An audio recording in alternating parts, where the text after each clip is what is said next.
Muy buenas noches, soy Gonzalo Priale, esto es 4 a la N. La ley número 32069, Ley General de Contrataciones Públicas, promulgada en junio de 2024, tras su reglamento publicado el mes pasado, entrará en vigencia en abril. El nuevo reglamento busca mejorar la eficiencia y transparencia en las contrataciones del Estado. Destacan la introducción del principio del valor por dinero como eje rector y de incentivos al cumplimiento de los proveedores en vez de castigos al incumplimiento. En la discusión no entraremos en detalles del extenso articulado, sino más bien trataremos de sus aspectos centrales, su potencial e implicancias. Esta noche me acompañan Jorge Danós, socio del estudio Checopar, Jorge Zapata, presidente de Capeco, y Carla Gaviño, profesora de Gestión Pública de la Universidad del Pacífico. En adelante me referiré a la Ley 32069, Ley General de Contrataciones Públicas, como la ley, y al reglamento de la Ley 32069 como el reglamento. Así que comencemos. Jorge, si bien entraremos en detalles más adelante, ¿podrías por favor darnos una panorámica, una mirada de conjunto al potencial de la ley y su reglamento en el contexto actual? Es una norma que, como has comentado, pretende mejorar, dinamizar. Como propósito, obviamente, toda nueva norma que intenta cambiar la anterior, que tiene 10 años más o menos de vigencia, parte de los problemas que hay. Y los problemas que lo dice la norma y el reglamento es un problema de falta de competencia, ¿de acuerdo? Hay problemas también en la gestión, hay también un sistema excesivamente punitivo, la búsqueda de sancionar también, ¿no? Y claro, la pandemia y otros han puesto en evidencia que hay necesidad probablemente de otras modalidades que regular para atender a los requerimientos. Cuando el Estado contrata, es porque requiere bienes, servicios y obras para satisfacer intereses públicos, para hacer obras que sirvan para la ciudadanía, tanto en materia de programas sociales, infraestructura, ¿de acuerdo? ¿No? O colegios, en fin, etcétera, etcétera. Por lo tanto, la idea acá de la norma, toda norma se supone es cómo hacemos para hacer viable, facilitar que el Estado pueda contratar. Eso es lo que pretende la norma, y claro, hay dos niveles para poder acabar esta parte, que es que uno podría yo decir arbitrariamente hay un nivel marco de buenos propósitos, y luego veremos ya un nivel micro de cómo se ejecuta, ¿de acuerdo? Que es lo que ha venido sucediendo donde hay problemas que se vienen arrastrando de tiempo. A un nivel macro la norma trata de arreglar los principios, el objetivo, las declaraciones, lo que se busca, ¿de acuerdo? ¿No? Pero son declaraciones y normas. Veamos lo que va a suceder como es el problema que se viene arrastrando ya en el día a día concreto de la aplicación de la norma. En la vida real. En la vida real. En la vida real. Buenas noches, Carla. El timing de una decisión tan importante como lanzar una nueva ley de contrataciones del Estado es un asunto muy delicado. ¿Crees que su entrada en vigencia en abril próximo es oportuna? Buenas noches, Gonzalo, gracias por la invitación. Un saludo a Jorge Danós y a Jorge Zapata, encantada de estar con ustedes. El tema que estás tocando es un tema muy importante, porque como bien dijo Jorge Danós, una cosa es la norma y su espíritu, su finalidad, su intencionalidad, y otra cosa es su aplicación práctica y qué tan posible va a ser en determinados contextos. No es lo mismo implementar una reforma de contrataciones públicas al inicio de una gestión que hacerlo en un año preelectoral, tanto para el gobierno nacional como para los gobiernos subnacionales, ¿no? Entonces ahí vamos a tener también que tener en cuenta que esta modificación se está implementando de la mano con otras reformas técnicas y políticas. Hablamos, por ejemplo, de la potencial creación del Ministerio de Infraestructura, la potencial modificación de las normas de APPs, una nueva política en el INVIERTE-PE, en el sistema de la inversión pública. Entonces estás viendo distintos movimientos que está impulsando el Ejecutivo, ¿no? El Ministerio de Economía y Finanzas puntualmente, y también la presidencia del Consejo de Ministros, que están confluyendo en todo lo que tiene que ver con la infraestructura pública, en la inversión pública a través de distintas modalidades de ejecución, incluyendo las contrataciones públicas. Y esto genera siempre una expectativa tanto de parte de los que van a ejecutar como de los que van a decidir, así como de los que van a financiar. Entonces yo creo que este contexto de salida es un poco un contexto complicado para tener tantas reformas juntas, y hay que saber tomarlas en ese contexto, en esa situación, ¿no? Es natural que en un contexto de salida algunas obras grandes se demoren, se prioricen la inauguración acelerada de obras que no estaban listas, se prioricen obras más pequeñas, algunos financistas, algunos bancos multilaterales esperen a la siguiente gestión para empezar nuevos programas grandes de inversión. Todo eso hay que tener en cuenta conforme adicionalmente se va implementando el know-how en todo el aparato público sobre esta nueva regulación. Jorge Zapata, tras la debacle económica de los 80s, se impuso en la burocracia la costumbre de contratar al precio más barato siempre, junto a una montaña de regulaciones para evitar el dolo. Eso liquidó la cultura del valor por dinero en el país hasta hoy. ¿Consideras que la cultura del valor por dinero puede establecerse por ley? Es la intención de la norma, ¿no? Pero evidentemente hay que ver en la práctica si eso va a funcionar. Efectivamente, como bien dices, son 30 años de una burocracia que camina con esa actitud, ¿no? de priorizar el papeleo, el procedimiento, la firma, y no realmente los resultados, ¿no? Así que eso hay que desarraigarlo, hay que cambiarlo. La norma trae algunas cosas interesantes, trata de agilizar los procedimientos para la contratación pública, pero hay muchas cosas que parece que se han quedado, ¿no? Pero evidentemente tenemos que cambiar la cultura y tenemos que hacer una gran reforma del Estado. Hay que revisar los roles de muchas instituciones para ver si realmente pues, son las instituciones que le sirven al país, ¿no? Yo empezaría por la Contraloría General de la República, porque tener una institución tan grande para sancionar a funcionarios porque aprueban viáticos por 800 soles cuando han habido casos de corrupción gigantescos que se les han pasado, realmente pues habría que ver cuál es su real importancia, ¿no? Y la actitud del funcionario público se ha visto obligada a ser muy procedimentalista, muy burocrática, muy de cuidarse de cada paso y no dar soluciones que estén un poquito fuera del marco, un poquito fuera del papel, ¿no? Entonces hay mucho por trabajar ahí. Yo agregaría un comentario sobre el caso de las obras públicas, que son parte importante de esta ley. Resulta que actualmente se contratan los estudios para los expedientes técnicos más baratos. Se diseñan los proyectos de la manera más económica y simple. Se presupuesta con precios desfasados, que ya no están vigentes. Y se otorga la buena prueba a la oferta más barata. Sumen todo eso y el resultado es obras que no caminan o no se terminan y el gasto desperdiciado. Carla, ¿cómo se puede implantar un cambio tan profundo, tan importante como el valor por dinero? ¿Qué quiere decir para que todos lo entiendan? Que hay que comprar lo mejor, no lo más barato. ¿Y cómo se puede incentivar a los contratistas como aliados si la Contraloría no cambia sus hábitos, que aterrorizan a los buenos funcionarios, pero no frenan a los malos funcionarios? Y estás tocando un tema medular, ¿no? Como bien decía Jorge, no solamente basta con colocarlo en la norma, se requiere un cambio cultural que implica también una manera diferente por parte de la Contraloría General de la República y de otros sistemas del Estado, como la inversión pública también, de medir cada modificación, de medir cada alternativa de selección que se haga para los proyectos de inversión, ¿no? Para las inversiones públicas.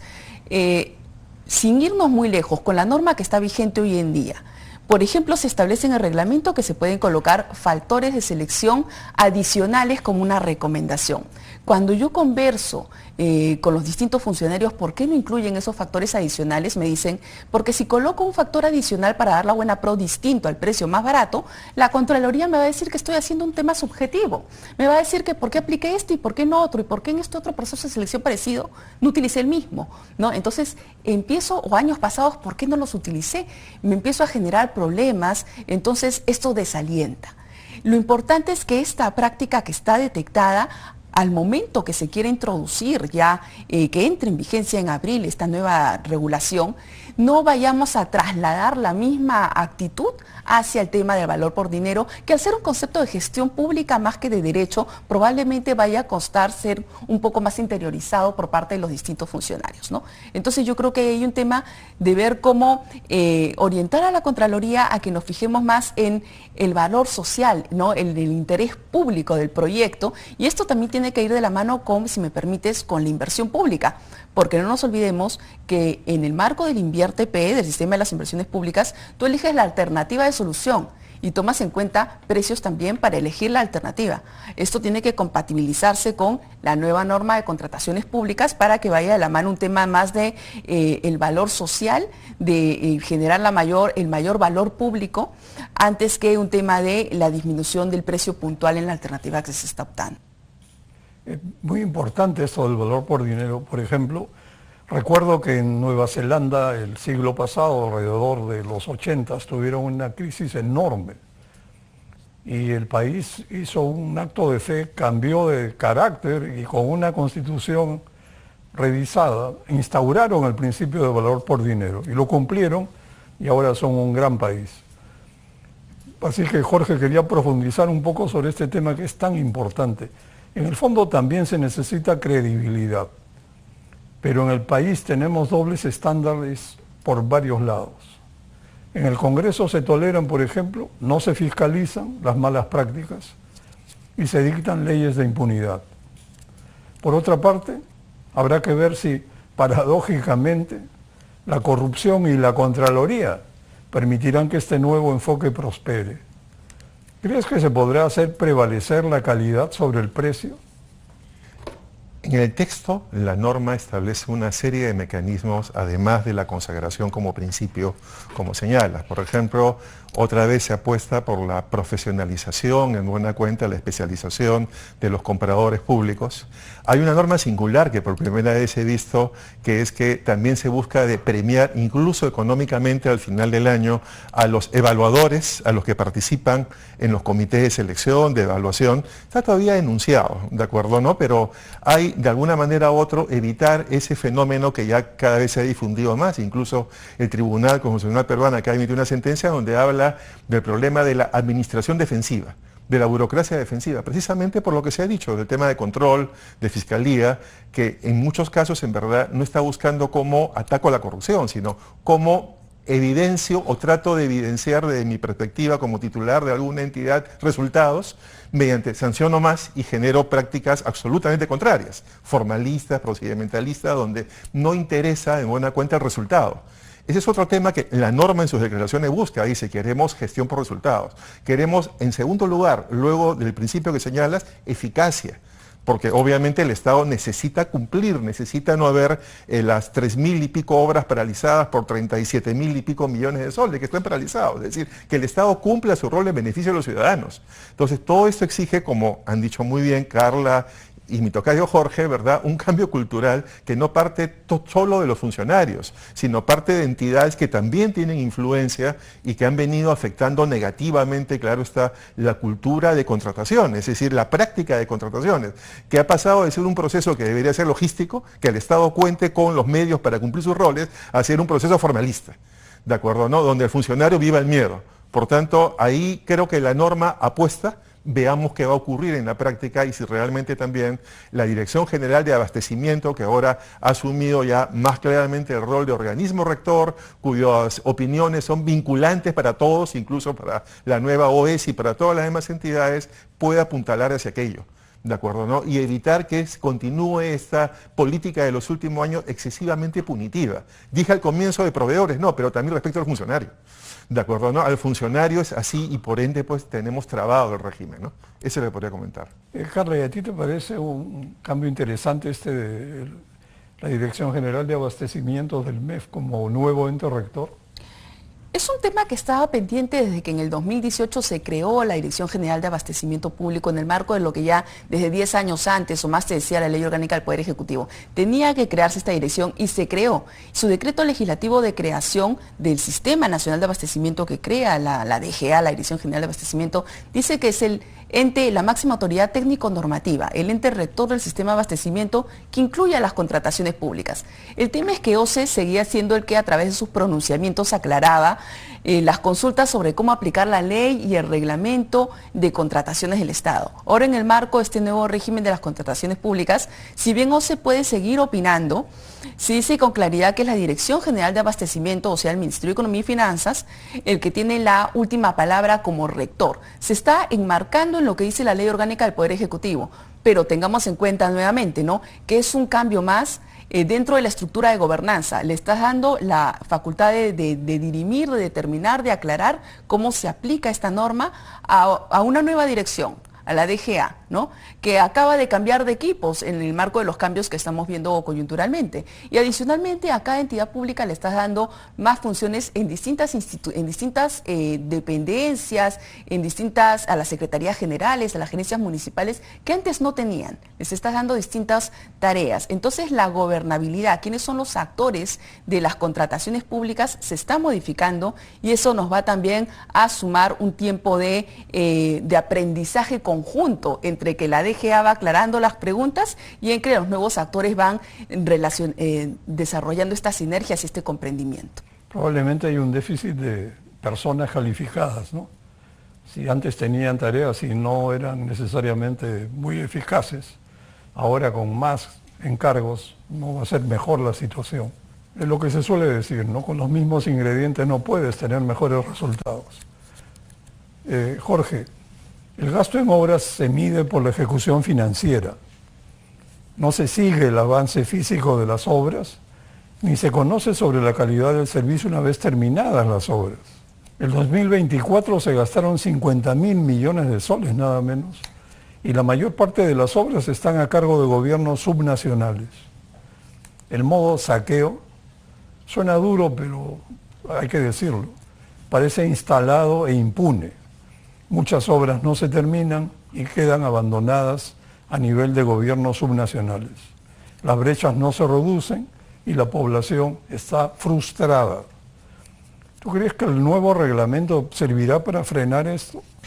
Es que nuevamente hemos hablado de una parte del problema, que es el excesivo control de Contraloría hacia el procedimiento, pero hay muchos problemas más que tenemos que sacar de nuestra cultura. Uno de ellos, bien lo has mencionado, hay muchas entidades que no están en capacidad de contratar, pero nadie las certifica. Ahora la nueva norma trae una certificación de funcionarios, que ojo, también eso va a tomar un tiempo que esos funcionarios se certifiquen, ¿no? Pero no le pide a la entidad, por ejemplo a una municipalidad muy pequeña, pero que a veces tiene presupuestos muy grandes, que se certifique para ver si puede hacer una obra de envergadura, una obra con cierta complejidad, ¿no? Eso no lo hemos cambiado y creo que es necesario cambiar. Que es fundamental, que no entendemos por qué seguimos haciendo en el mismo cuerpo normativo una ley de compras y una ley de contrataciones de obras, que no tienen nada que ver. Vamos a certificar compradores, pero esos compradores se van a especializar precisamente en el proceso de compra. Pero el proceso de ejecución de obra, el proceso de ingeniería, el proceso del proyecto, los planos, las especificaciones técnicas son totalmente distintos, ¿no? Ese es otro tema que hay que cambiar, que hay que modificar, ¿no? Y eso nos lleva, pues, a lo que bien has dicho, a los expedientes técnicos mal elaborados, ¿no? Si le encargamos al amigote que sea parte del comité de selección, en lugar de un técnico altamente especializado en contratación pública, vamos a también tener esos resultados, ¿no? Sí, es bastante complicada la situación. Vamos a una pausa y volvemos. Bueno, estamos de vuelta. Carla, el reglamento busca evitar la paralización, los atrasos y sobrecostos en obras públicas mediante la creación de juntas de prevención y resolución de disputas. Esto se ha venido aplicando en contratos de gobierno a gobierno. ¿Cuál ha sido la experiencia? Sí, efectivamente, el nuevo reglamento de contrataciones públicas nos está hablando que inclusive a partir de los 10 millones de soles es obligatorio implementar una junta de prevención y resolución de disputas, ¿no? Le han agregado la parte de prevención porque lo que se busca es impulsar, justo atendiendo a tu pregunta, sacarle el máximo provecho a estas juntas de resolución de disputas, ¿no? Normalmente se venían utilizando más para la parte de resolver el problema una vez que ya durante la ejecución el problema se suscitaba y en ese momento se estaba atendiendo de qué manera todas las partes, ¿no? La entidad pública, el contratista, el supervisor, los adjudicadores, buscar la forma de solucionar el problema.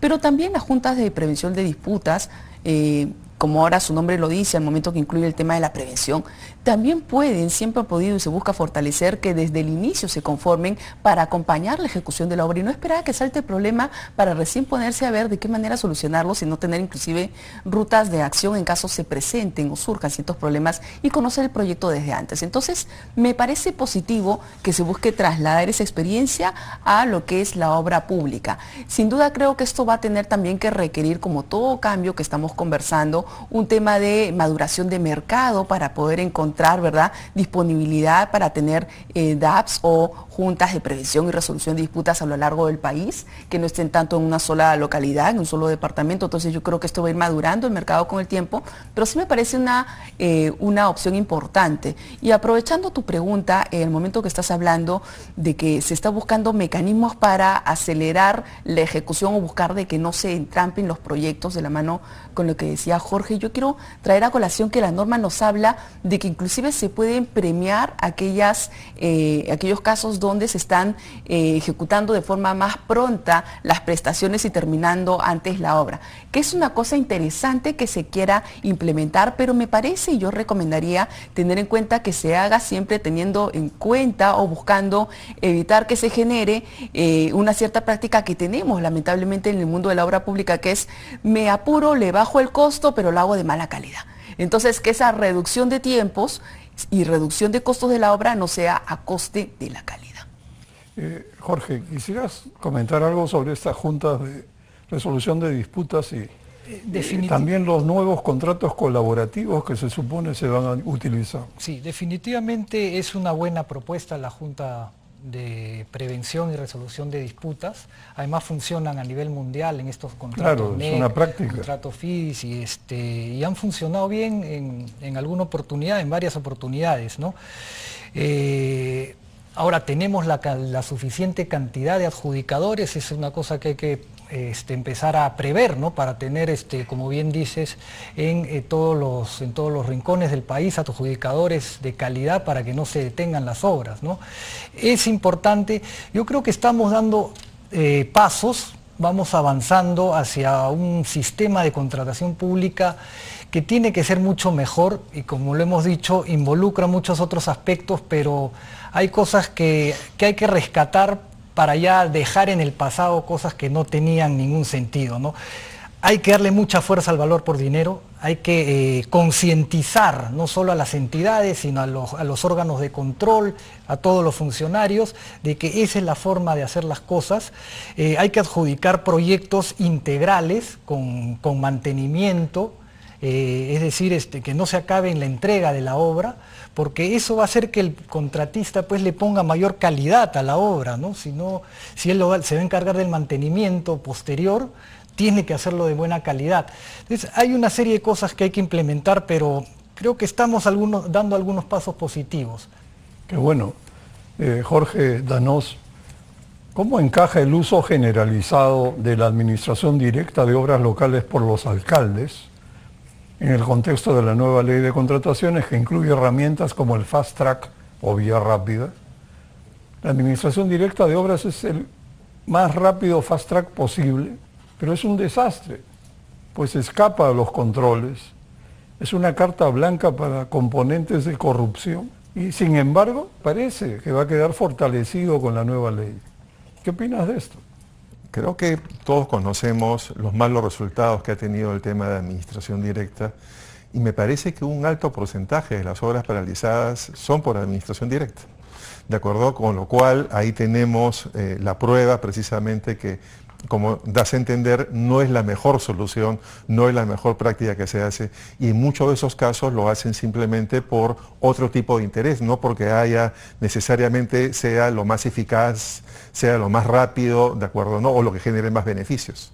Entonces, ese problema se viene de atrás, ese problema tiene que tener una solución, no debería en verdad continuarlo. Y sí, bueno, las experiencias han sido negativas, no cabe ninguna duda. Coincido contigo. Y lo más preocupante es que se está generalizando. Yo diría que es la carta fuerte del gobierno actual. Hay regiones, las más pobres, donde 90% de las obras locales son por administración directa de los alcaldes, que se vuelven ingenieros. Contratan sin ningún tipo de control y la obra terminada es lo último que les importa. Y esto no debería continuar porque es francamente una confabulación para saquear y esto no debería seguir. Jorge, la implementación de incentivos económicos para los proveedores que cumplan con los contratos de manera anticipada, lo mencionaste hace un momento. ¿Funcionará, crees, si siguen presentes las trabas, la tramitología y las discusiones por adicionales de obra o adendas?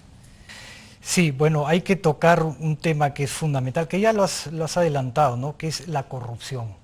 O sea, mientras haya corrupción también todo va a funcionar mal, ¿no? Es difícil que las cosas funcionen bien si es que no eliminamos esa lacra que tenemos en el país, ¿no? Evidentemente, cuando hay corrupción, pues el funcionario público, el alcalde o el titular de la entidad no va a contratar al mejor, va a contratar al que le va a retribuir de alguna forma, ¿no? Un porcentaje.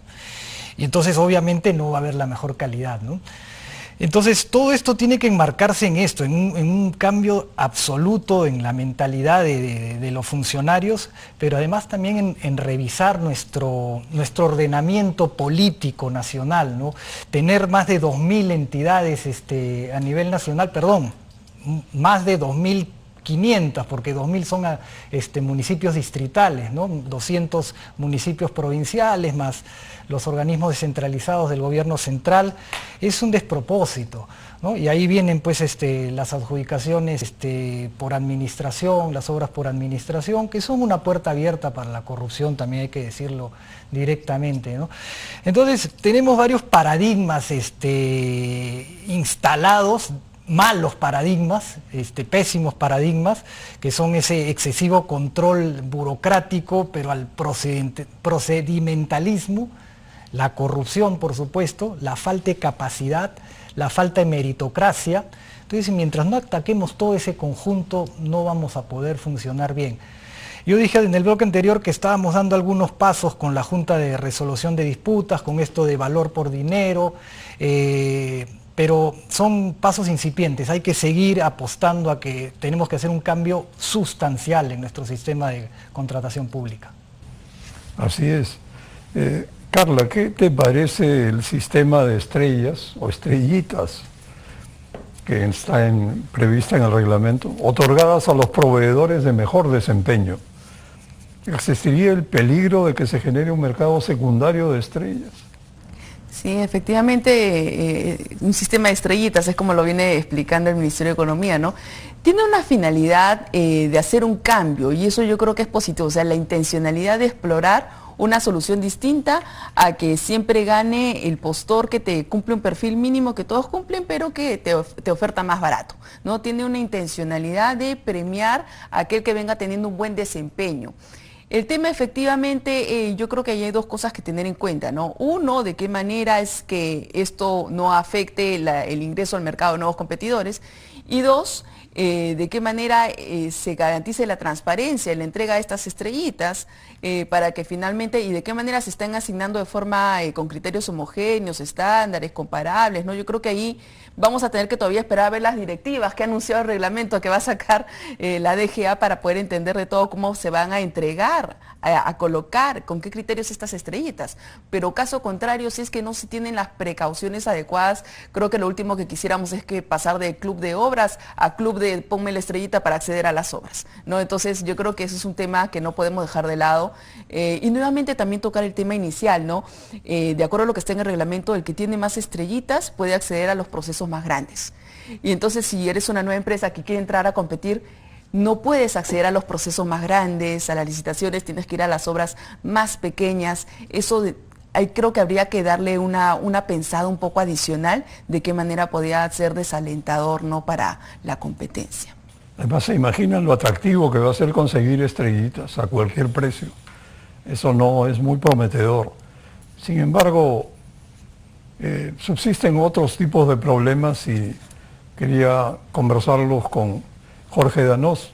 Al mismo tiempo que se anuncia que con un algoritmo, que parece una palabra mágica, se analizará el comportamiento del proveedor con el Estado para ranquearlo, considerando el cumplimiento de plazos en contrataciones anteriores, condenas judiciales de cosa juzgada por delitos contra el Estado, sanciones de inhabilitación temporal o permanente y riesgo financiero, entre otros elementos. Pero resulta que en la vida real, el Ministerio de Transportes y Comunicaciones y la Municipalidad de Miraflores no pueden hacer dos pequeños puentes en medio de Lima y se escudan en acuerdos de gobierno a gobierno en un caso o en relicitar en el otro. Es espectacular. Con el reglamento, ¿tú crees que se seguirá contratando con empresas sancionadas o inhabilitadas? Pues esto la verdad nunca ha cambiado, siempre ha sido una continuidad. La empresa, a ver, hay dos regímenes. Uno, impedimentos para contratar, de lo cual también están los inhabilitados. Formalmente hay un registro nacional de proveedores, no debería poder sancionarse con alguien que está formalmente inhabilitado. Lo que es más... Pero en la práctica se hace. Sí, probablemente ya o por temas de corrupción o temas irregulares, ¿de acuerdo? ¿No? Porque ya sancionado, inhabilitado... Pero yo entendía que era por el tema de cosa juzgada. Ya, no, en el caso de inhabilitado, dispuesta la inhabilitación como sanción por parte del tribunal de OCE, aunque yo acuda al Poder Judicial o a la vía arbitral, me la aplican. Se coloca de inmediato en el registro de proveedores y aparece la prevención. Lo que es más, dado que lamentablemente la práctica ha sido excesivamente punitiva, o también, bueno, a ver, decíamos hace un momento, tanto la exposición de motivos del proyecto de ley que da origen a la ley como el reglamento hablan que la competencia ha disminuido mucho.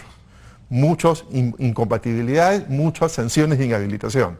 ¿De acuerdo? Tengamos en cuenta eso. Por eso es que se ha racionalizado también en la nueva norma. Es decir, el tema de incompatibilidades se ha seguido una sentencia del Tribunal Constitucional para racionalizarlas en algunos aspectos. Dos, en materia de inhabilitación también, incluso hasta se puede sustituir, tratándose de algunas infracciones por multa también, cosa que ya estaba antes, pero que ahora queda mucho más claro. Y se han buscado de disminuir. ¿Por qué? Porque todo aquello afecta contra la competencia. Hay un gran número de proveedores que están sancionados. Por tanto, la idea es que esto debe operar. Ahora se habla de un Pladicop y el SEACE se transforma en una plataforma digital, se trata de intercambiar más información, con lo cual sería más difícil. Una especie de Infocor, ¿no? En este caso, claro, pero digámoslo, la idea es, han tratado de acentuar un tanto más la idea de digitalización y de compartir información al interior del Estado, para que no puedan haber estas vías de escape o estos temas. Lo que es más, creería yo, que en muchos casos lo que hace Contraloría toma las declaraciones juradas de los altos funcionarios y simplemente da cuenta, de tal manera que muchos pueden contar sin darse cuenta, como está ahora en este momento, con una alerta, porque tiene algún familiar político, algún pariente lejano, o una empresa tiene un representante que a su vez un familiar de él es un alto funcionario. Y hemos visto casos donde respecto a determinadas empresas le han abierto 200 procedimientos sancionadores. Y uno dice, ¿por qué? Porque le vendió 100 soles, le vendió a alguien 200 soles porque era prácticamente una tienda. Entonces, ha habido exageración. Pero en tu pregunta, volviendo al tema, ¿se va a poder prevenir que no se contrate con los que están inhabilitados? El marco legal sí lo prevé y sí realmente ahí habría una infracción, sin lugar a dudas, un tema de nulidad y probablemente atrás un tema de corrupción. Eso es lo que puede haber operado en estos casos, ¿no? Bueno, hay que ser optimista. Carla, además, el reglamento introduce procedimientos como las compras centralizadas. Suena eficiente, ¿no? Pero ¿podría ser la repetición del caso Qualibarma, pero a gran escala? ¿Estaremos jugando con fuego? Es parte de los riesgos, ¿no? Efectivamente, el reglamento te habla de que estas compras centralizadas se podrán hacer a través de Perú Compras o de otras entidades con la capacidad específica y la habilitación legal. Y lo que tú mencionas no está exento, así como tampoco está exento lo que mencionaba Jorge de que por casos donde se busque vulnerar la norma. Para que el público se ponga al día, Qualibarma hizo exactamente eso. Claro, en el caso de Jaliwarma, por lo que ha trascendido, ¿no? Lo que ha ocurrido es que lamentablemente algunos productos que estaban llegando a los colegios no cumplían ciertos estándares técnicos y se lograron tener pues un acuerdo entre proveedores, aparentemente entidades públicas y demás que participaban en estas redes logísticas para, salteando o no cumpliendo la regulación, la reglamentación, proveer estos bienes que no cumplían con los requisitos sanitarios y demás. Pero a escala nacional. A escala nacional, porque se compra para distintas UGELes, claro, ¿no? Entonces, eventualmente una mala compra de una de estas centrales podría eventualmente afectar distintas localidades a las cuales abastezca, ¿no? Si lo traemos a esta manera de provisión de redes, ¿no? A través de redes de escala, ¿no? No sé, llama la atención. Después de la experiencia de Qualibarma, se dicta este tipo de normativa de centralizar compras que al final lo que hacen es agrandar el potencial de problemas. Jorge, hay 3 críticas al reglamento y la ley que creo que vale la pena ventilar. No es que yo las comparta necesariamente. Uno, que se quede en la sobreregulación e ignora las raíces de la ineficiencia en la contratación pública. Básicamente, personal no calificado, cero meritocracia, lo mencionaste, y el temor de los funcionarios a ser sancionados por decidir. 2, establece un marco normativo que sigue siendo engorroso, con procedimientos poco transparentes. Y 3, plasma un sistema idealizado, algo confuso y quizás difícil de lograr que funcione en la realidad. ¿Qué opinas de estas críticas? Creo que el tema de sobreregulación, si vamos a ver el reglamento de casi 400 artículos, 80 más que el reglamento anterior, podríamos decir, sí, pues está realmente, vamos a decir así, el crecimiento del reglamento es enorme, sí. Tengo entendido, por lo que me han comentado, es que se ha dicho, mira, preferimos tener una ley de un tamaño más reducido y un reglamento que permita más poder actualizarlo. Eso es lo que podría haber optado probablemente la Dirección General de Abastecimiento, que es la que tiene carácter órgano rector. Vamos a ver.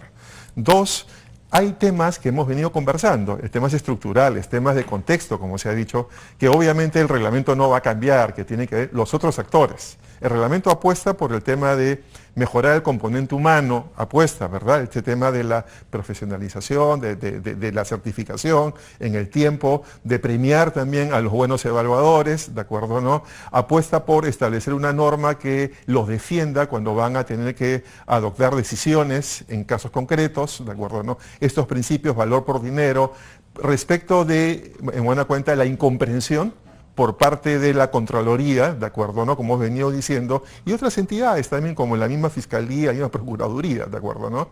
Sí, en estos casos. Entonces, vamos a poder cambiar solo por vía normativa, me remonto a lo que hablamos al inicio, es decir, entiendo que a un nivel de gobierno, a un nivel de parlamento, sus instrumentos llegan hasta aprobar la norma y establecer los marcos legales. Hay un segundo nivel ya de gestión administrativa, de cultura administrativa, donde ya es más complejo, es más difícil. Y lo que hemos venido viendo es una complicación, pero creo que la norma apuesta por aquello. La norma apuesta, si no completamente, porque también hay visiones críticas en una serie de aspectos que no hemos tratado, porque no es el caso, ¿de acuerdo o no? En lo general, en lo que vendría a ser, lo que debería ser la norma apuesta. Vamos a ver qué ocurre en la práctica y vamos a ver cómo se hace también para, como bien se ha dicho por parte de Carla y mi tocayo Jorge, es comprometer a las otras entidades que también realizan a cabo como Contraloría y que tienen un impacto que ha sido negativo hasta la fecha en la materia.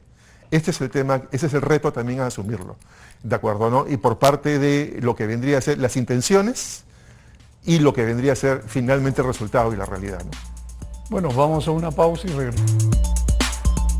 Estamos de regreso, este es el último bloque de 4 a la N.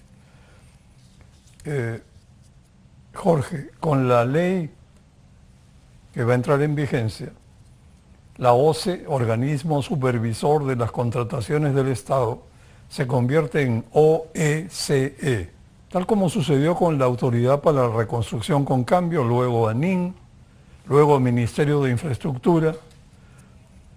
¿El cambio de nombres y siglas soluciona los problemas de fondo y crees que servirá para algo? No, un cambio de nombre no soluciona nada, ¿no? Lo has dicho bien en estas autoridades que se crearon. No nos olvidemos desde el Forsur que se creó para el terremoto de Pisco, ¿no? Después la Autoridad para Reconstrucción con Cambios, la ANIN, y ahora están proponiendo un Ministerio de Infraestructura. No, acá hay que cambiar mentalidades, hay que cambiar formas de hacer las cosas, hay que cambiar nuestro propio sistema.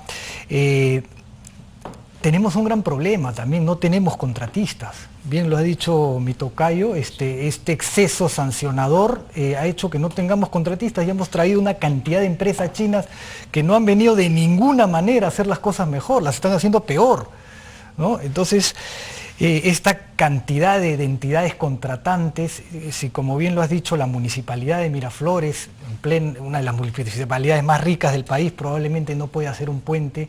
¿Qué se puede esperar pues de las municipalidades más alejadas? Además, ¿no? Es un pequeño puente, ¿no? Ni siquiera es una gran obra. Exacto, ¿no? Y es increíble por la falta de respeto y la falta de empatía con el contribuyente. Uno pasa por las calles y están rompiendo veredas que han hecho hace un año, ¿no? Los martillos de las esquinas, ya hace un año los hicieron, ahora los están rompiendo. Entonces hay una mentalidad que también hay que cambiar, ¿no? De querer exhibir cosas obras que no son necesarias. Entonces tenemos un gran problema en el país con las autoridades y con el Estado en general que no está funcionando bien, ¿no? El pronóstico es complicado, pero no hay que perder la fe, ¿no? Jorge, de la conversación surge un tema, creo, muy importante, es que se habla de eficacia, ¿no? Pero si te pones a pensar, parece que el objetivo de la norma, en el caso de las obras, fuera la contratación. Pero la ejecución del gasto, el seguimiento de la obra y la calidad del producto terminado, es decir, la obra en servicio, brindándole servicios a la comunidad, eso no existe. Entonces, ¿cómo puede ser eficaz una norma que se preocupa solo por que se firme un contrato y hasta entrega estrellitas a los participantes? ¿Cómo funciona esto? La norma ahora permite, creo que lo mencionó Jorge también, el tema de mantenimiento. En una serie de aspectos también lo regula. Y eso es muy importante, por lo que tú señalas, equipamiento también, obviamente, ¿verdad? Que es el hecho de poder, ya vamos a decir así, administrar, gestionar en buena cuenta la obra, ¿sí? Y bueno, vayamos un poquito más atrás. Aquí hay un tema general, ¿verdad?, en el país, que es que normalmente ha habido preocupación por la infraestructura, pero ninguna preocupación por la calidad. Y ese es el gran problema que tenemos, no solamente en obras, sino en servicios públicos, de los más básicos también, como es salud y educación. Entonces sí, la preocupación está. La norma creo que avanza hacia permitir lo que estamos comentando, Gonzalo, veamos qué ocurre en la práctica, y sí, es indispensable, porque el grave problema que tenemos en el Perú, probablemente en algunos ámbitos, además de la infraestructura, es que construir la infraestructura, ¿cuál es la calidad? Y eso es lo que hemos descuidado en nuestro país durante años. Más bien, las APPs sí sirven para eso, porque en las APPs ahí sí el Estado cuida la calidad. Lo que es más, la experiencia nos demuestra que el funcionario a cargo de supervisar un contrato de APP le encanta la supervisión al privado, lo que no hace cuando él se encarga más bien de gestionar. Entonces sí es cierto, es decir, para apuntar porque el Estado pueda cumplir su rol en beneficio de las personas, que es lo que señalan además las normas, se requiere prestar atención especialmente, no solo que la calidad acabe en la obra, en el bien o el servicio, sino en la gestión que se haga a partir de entonces. La norma algo señala, algo avanza al respecto, veamos qué ocurre en la práctica, otra vez como venimos comentando. Pero, ¿qué te parece, Carla? Lo que acaba de decir Jorge es muy interesante porque la norma efectivamente, según relatas, toca el tema del mantenimiento y la operación, pero sigue subsistiendo el vacío de la construcción, de la ejecución de la obra, sin la cual no va a haber un buen servicio, no va a haber que mantener. ¿Cómo ves esto? Hay un gap, ¿no? Es como si el Estado ignorara la obra y se dedicara al contrato y a la operación y el mantenimiento, pero en el medio la ejecución está como abandonada a su suerte. Y parece que al MEF le pareciera que ese no es su, lo voy a decir en criollo, ese no es su chifa. Entonces, ¿quién debe encargarse de eso? Bueno, yo tengo esta sensación, ¿no? Esta percepción de que un poco ha sido traigamos lo mejor de distintas herramientas para tratar de meterlo en la contratación pública y hacer que funcione. Traigamos los contratos estandarizados, después con una directiva decimos cuál se aplica y cuál no según vayan traduciéndolos, pero traigamos esas herramientas para algunos proyectos piloto que ya vamos a ver cuáles son. Traigamos el tema de la operación y mantenimiento, el funcionamiento tipo APPs, todavía no terminamos de solucionar los problemas constructivos, pero traigámoslos por si acaso. Y yo entiendo que estamos en esta escena de tratar de generar esta regulación que de alguna manera acoge un poco críticas que han habido, es cierto, pero como tú bien dices, es bueno que lo traigan. Pero ahora hay que ver que todo esto camine de la mano, ¿no? Que las piezas del Lego calcen. Y yo creo que esa es parte de la tarea pendiente. Y como tú bien dices, hay aspectos acá que se están jalando desde antes que no se terminan de solucionar. Yo creo que hay que ser un poco, todavía hay que darle la venia a la, ¿no?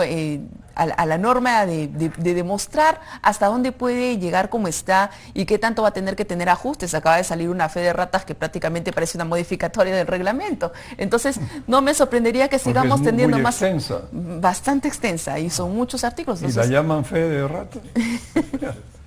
prácticas normativas. Bueno, vamos a ver qué ajustes la práctica nos va trayendo, que se tienen que incorporar. Yo creo que vamos a tener temas que tengan que ver y que no estamos tocando, pero que seguramente van a surgir que tengan que ver con las medidas cautelares. No me imagino a los jueces analizando temas de interés público, no sin haber llevado primero capacitación en gestión pública.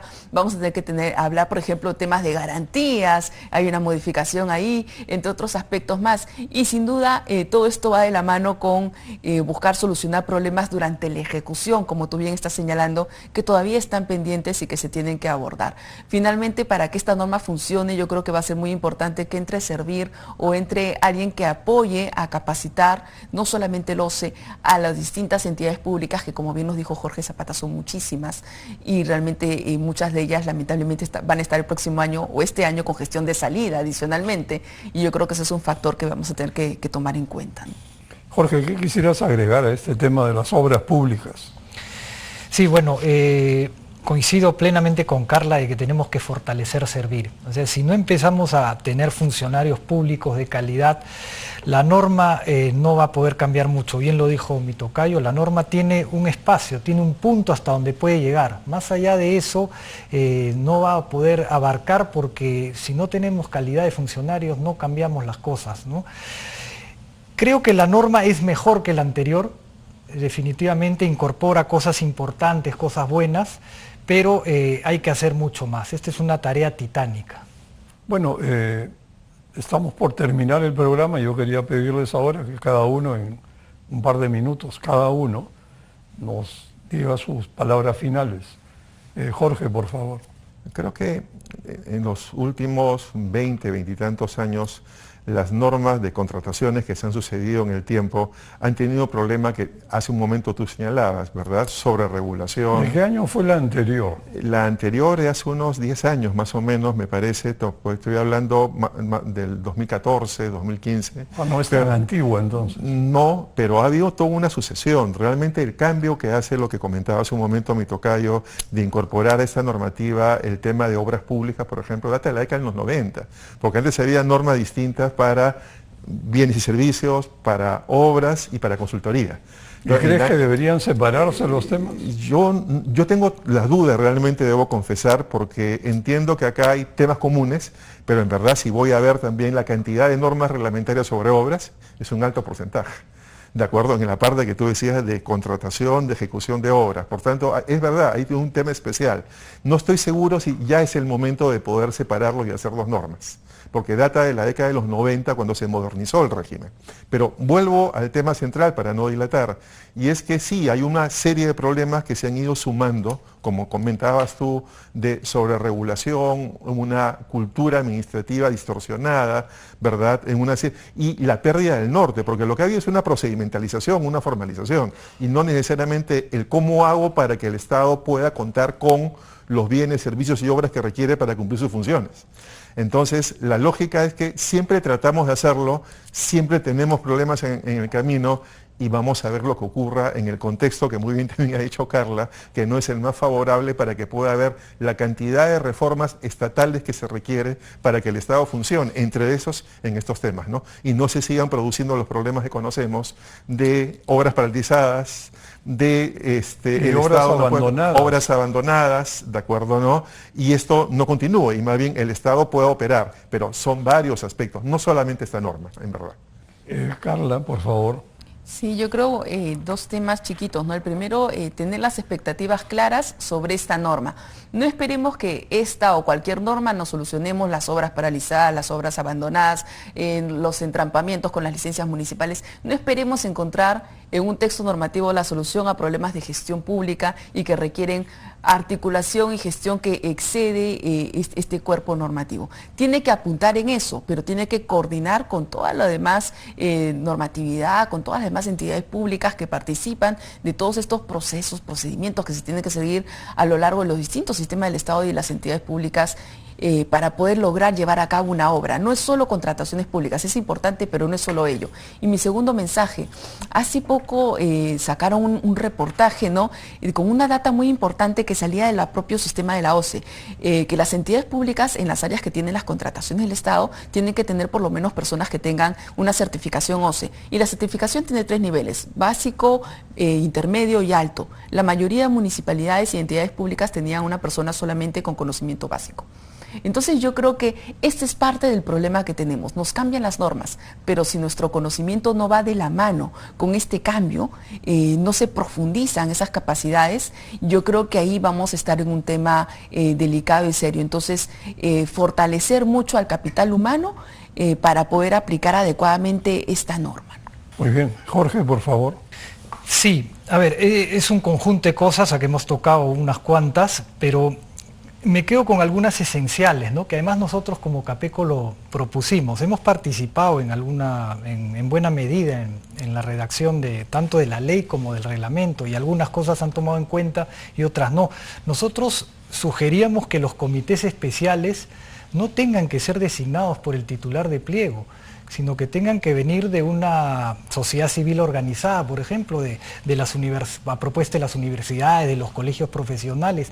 Eso creo que sería un gran freno a la corrupción. ¿Qué son los comités especiales? Los que van a otorgar la buena pro, ¿no? Los que llevan a cabo el proceso de selección, ¿no? Eso creo que sería una buena traba, un buen dique de contención contra la corrupción, ¿no? Y otra cosa pues, que hemos propuesto es que los expedientes técnicos tengan que ser evaluados por otra entidad antes de que se lance la convocatoria, ¿no? No puede ser que se lance una convocatoria con un expediente técnico mal hecho, y que nadie lo supervise, que nadie controle la calidad de ese expediente técnico. Eso es también un llamado a la paralización de obra de todas maneras, ¿no?